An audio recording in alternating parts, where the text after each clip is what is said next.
G7 summit in Canada.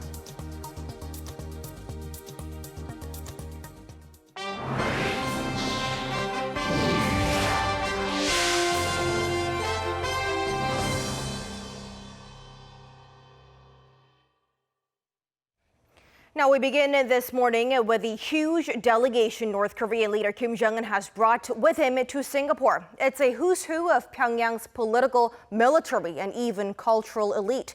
Now the trip is also significant as it is the first time a North Korean leader has flown to a non-communist state since the mid-1960s. Our Lee Seung-jae starts us off.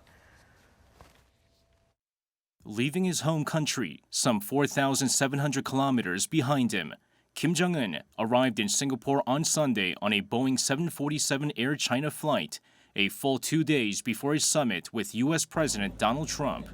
What makes Kim's trip even more historic is that it marks the first time for a North Korean leader to travel to a non-communist state in 53 years. The last visit was made by Kim's grandfather, Kim Il-sung, who visited Indonesia back in 1965. Kim Jong-un made his international debut in China in March, followed by a historic inter-Korean summit in late April. While you can argue his visit to the South was technically his first non-communist state visit, Kim's short step to the southern side of the DMZ could hardly be considered an international trip. With a summit of this magnitude happening in Singapore, Kim has the entourage to match the occasion. Reports say the A330 Air China flight that carried the preparation committee may have had around 300 people on board, while the Boeing 747 Air China flight possibly had up to 500 people on it, including Kim Jong-un. With several hundred North Koreans in Singapore for the summit, reports say the area surrounding the St. Regis Hotel, where Kim is staying, is crammed full of members of his entourage, making the area feel, at least temporarily, like Little Pyongyang. Lee Seung-jae, Arirang News. And the leaders of North Korea and the U.S. are both in Singapore ahead of the big summit tomorrow. Kim Jong-un of North Korea arrived before his U.S. counterpart and held a one-on-one with the Singaporean Prime Minister. And Donald Trump of the U.S. arriving in the evening on Sunday will have his one-on-one with the city-state leader later today. And we have a team coverage from the ground and our very own EG1 reports from Singapore. Game on! North Korean leader Kim Jong-un and U.S. President Donald Trump arrived in Singapore on Sunday and are gearing up for their summit on Tuesday. Kim arrived at Changi International Airport at around 2:30 p.m. local time on a Chinese private jet from North Korea. He was welcomed by the Singaporean Foreign Minister Vivian Balakrishnan and headed straight to his hotel, the St. Regis. Kim's delegates include the Vice Chairman of the ruling Workers' Party Central Committee Kim Young-chul, Pyongyang's Minister of Foreign Affairs Ri Yong-ho, and the North Korean leader's sister Kim Yo-jong. President Trump left Canada on Saturday on Air Force One after attending the G7 meeting. At around 8:30 in the evening, Trump touched down at Singapore's Paya Lebar Air Base, and he too was greeted by Balakrishnan. On board with Trump was Secretary of State Mike Pompeo, National Security Advisor John Bolton, White House Chief of Staff John Kelly, and White House Press Secretary Sarah Sanders. Having arrived earlier, Kim Jong-un met with Singaporean Prime Minister Lee Hsien Loong at Istana, the official office of the President of Singapore, in the evening. According to a press release by Singapore's Foreign Affairs Ministry, Kim thanked Lee for hosting the summit, and Lee praised Kim and Trump for their bold and admirable decision and wished for the success of the summit for a peaceful Korean Peninsula and wider region. President Trump will meet with his Singaporean counterpart at around 11 a.m. Monday. The details of the two leaders' schedules have not been disclosed, but foreign affairs sources say Trump will have a meet and greet at the U.S. Embassy in Singapore on Monday afternoon. While the two leaders arrived in Singapore a few days in advance, Reuters, citing a source involved in the planning of Kim's visit, reported that the North Korean leader is tentatively scheduled to depart Singapore at 2 p.m. local time on Tuesday, which would be just hours after his historic meeting with Trump, which starts at 9 that morning. 이지원, Arirang News, Singapore. And there's plenty of buzz coming out of North Korea about the summit as well. Pyongyang's state-run media reported a day after the leader touched down in Singapore that its chairman Kim Jong-un aims to establish new relations with the U.S., reflecting on the needs of the times. It also reported that the two leaders will discuss a variety of issues revolving around their common interest, the denuclearization of the Korean Peninsula, calling their summit a, quote, historic first meeting. The report also teased that the senior regime officials hope for a magnificent outcome. The nuclear negotiators of North Korea and the U.S. have another busy now less than 24 hours ahead of them as they will sit down for another round of talks to fine-tune the details of the agenda and of the highly anticipated summit between the leaders of the two countries. They are expected to try and reach an agreement on the exact wording of the agreement to be adopted during their summit. Our Kim Hyo-sun tells us more. North Korea and the United States will hold last-minute working-level talks in Singapore on Monday, a day before the historic summit between their two leaders. The nuclear negotiators of the two countries, U.S. Ambassador to the Philippines Sung Kim and North Korea's Vice Foreign Minister Choi Sun-hee, are expected to have a final coordination session following the 6 rounds of meetings they had in the inter-Korean village of Panmunjom to discuss the summit agenda. Citing an unnamed U.S. government official, Reuters reports that Monday's talks are aimed at making final progress ahead of the Kim-Trump summit, as the earlier meetings did little to narrow the gap between the two sides on the definition of Pyongyang's denuclearization. The two nations will also fine-tune the wording of the agreement to be adopted by their leaders during the summit. Washington is willing to include complete, verifiable, irreversible denuclearization, or CVID, which Pyongyang has been refusing to embrace in the agreement. The U.S. also wishes to win agreement on tangible denuclearization commitments from the North. Kim Hyo-sun, Arirang News. And playing host to one of the most highly watched diplomatic meetings in the century comes with a heavy price tag.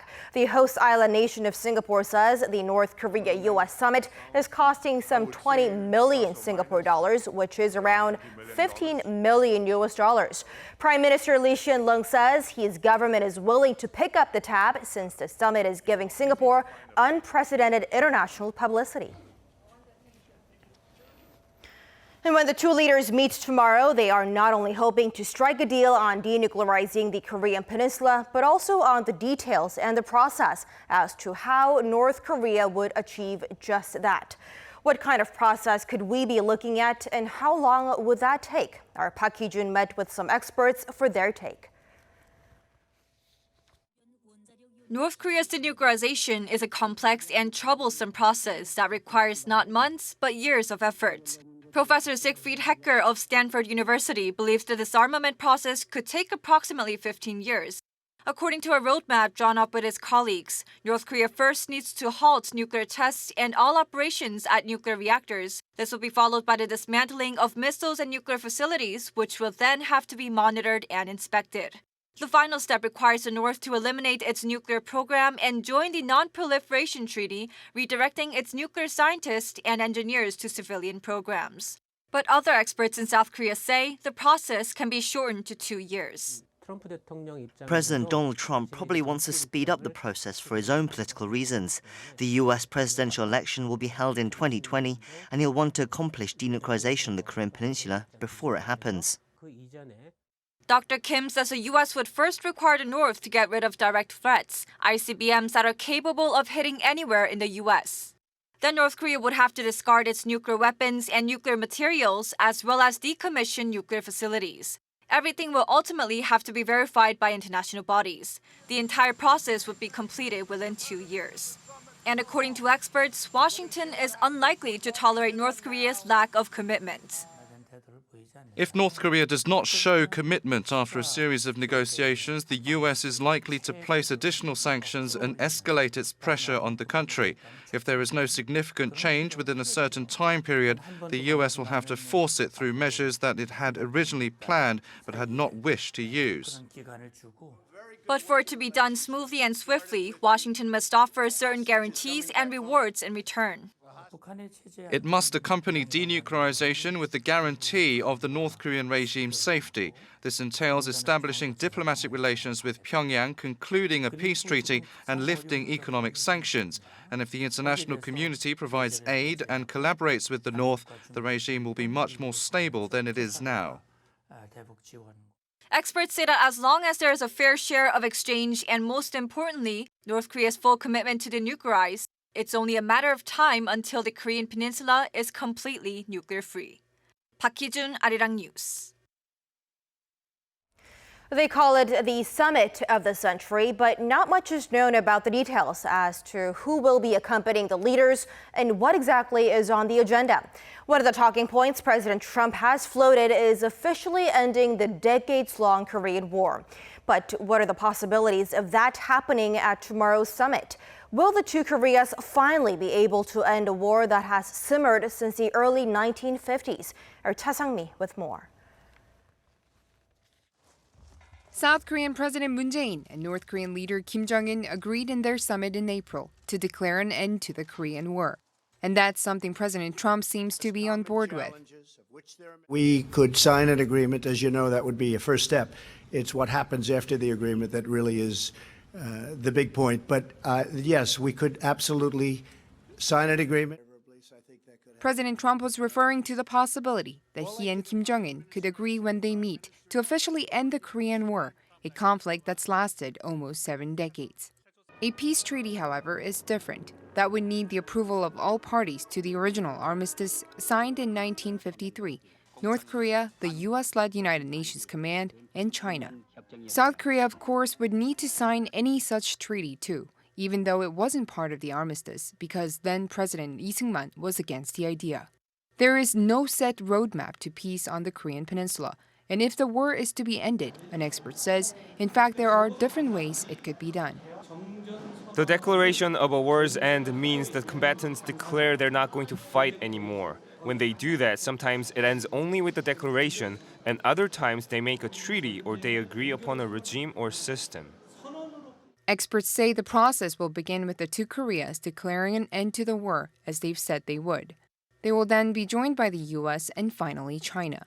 Once there's a peace treaty, the parties would start normalizing their diplomatic relations and cooperating in various sectors.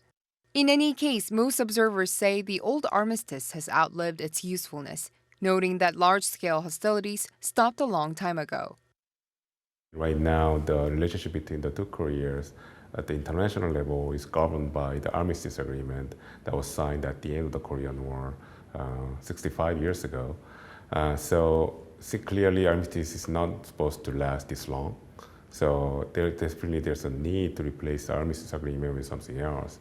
So that something else, the replacement is going to be the peace treaty. Though it seems an end to the war is within reach, the pursuit of a formal peace could stumble on any number of other issues. Cha Sang-mi, Arirang News.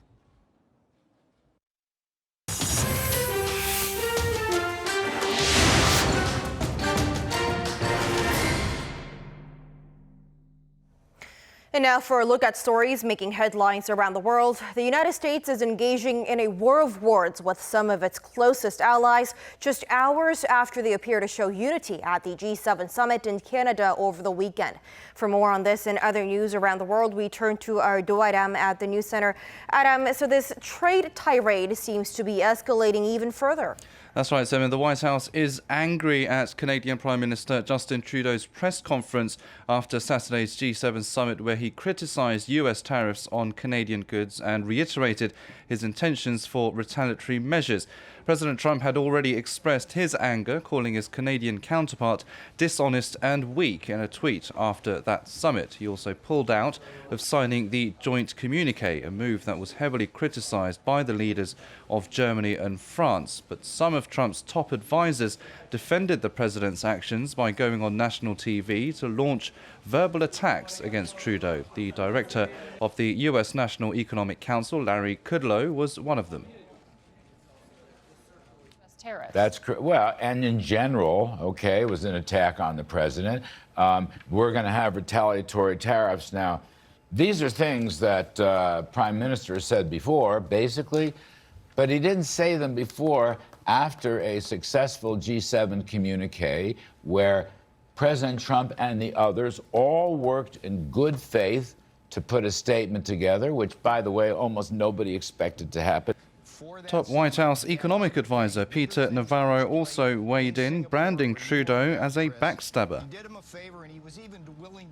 Chris, there's a special place in hell for any foreign leader that engages in bad faith diplomacy with President Donald J. Trump and then tries to stab him in the back on the way out the door.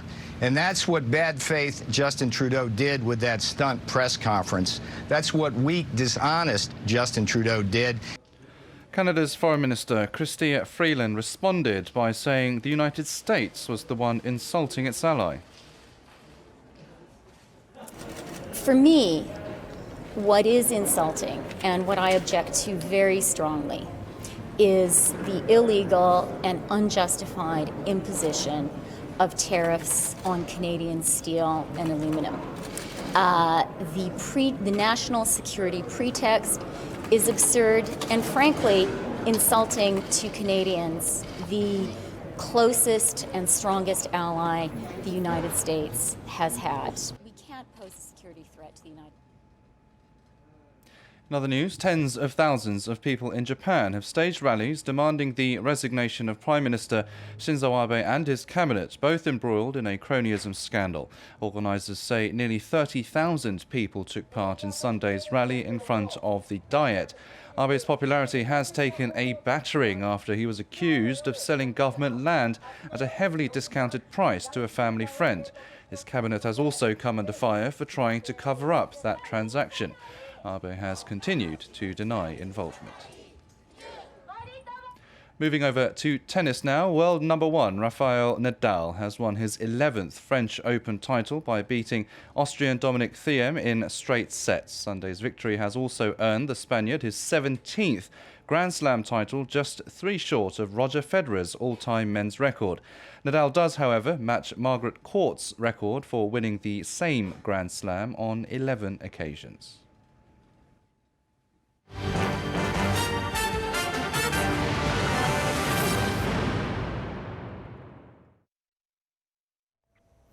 A local auto parts maker has unveiled its new digital cluster for electric vehicles. Now, the model is also the first domestically made digital dashboard to be supplied to the country's top automaker, Hyundai Motor. Our Cho Sang-min reports. Hyundai Mobis says its latest digital dashboard will be installed on the Kona-EV, the electric version of one of Hyundai Motor's super utility vehicles, starting in May. The LCD screen cluster is 7 inches wide and has 4 main features. It provides the driver with a navigation system, gives a warning if the car gets too close to the vehicle in front of it, and has a variety of entertainment content as well as digital displays. We think most cars will have big screen LCD clusters in the future, since we're moving towards cars designed to drive themselves and provide a lot of information to the driver. The new LCD cluster is the first one Hyundai Motor has sourced domestically. Previously, Korea's biggest automaker was fully dependent on digital dashboards made in Japan or Germany.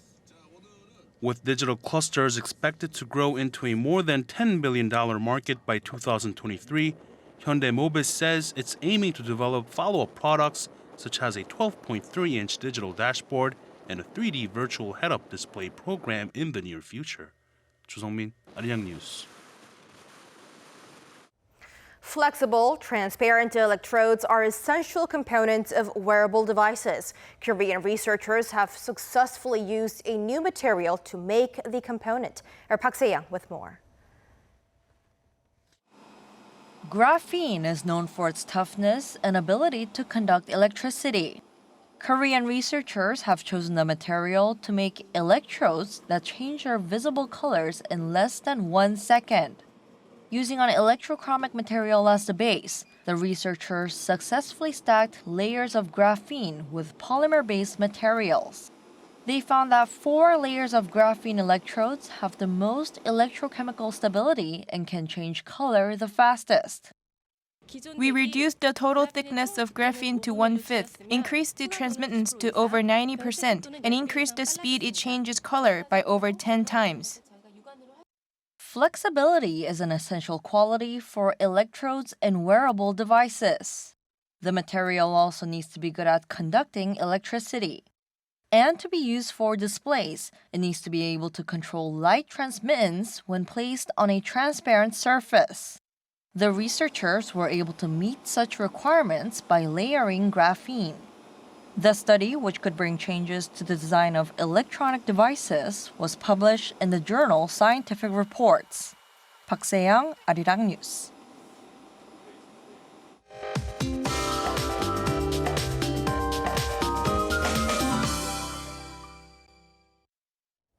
Good morning. Passing showers and cooler air are on the way for this Monday. And it's been actually raining along the south coast and on Jeju Island since last night. And those areas will see more showers until the afternoon.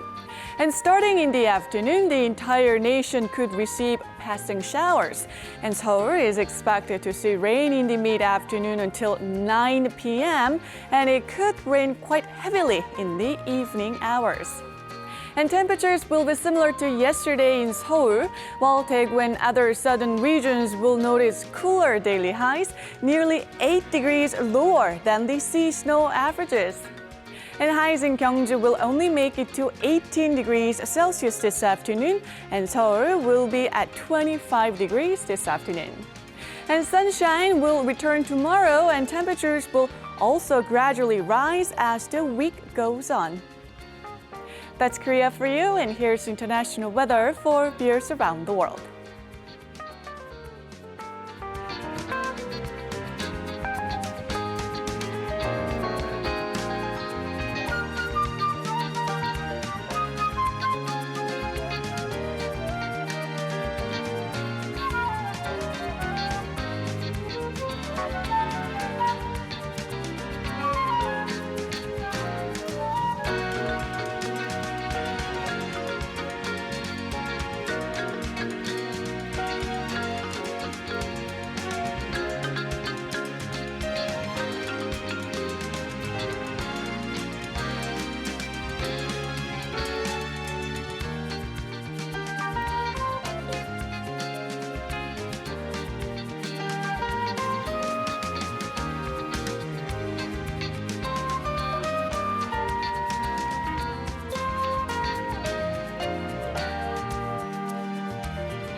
And that'll do it for us at the hour on Arirang News. As always, thank you for watching and goodbye for now.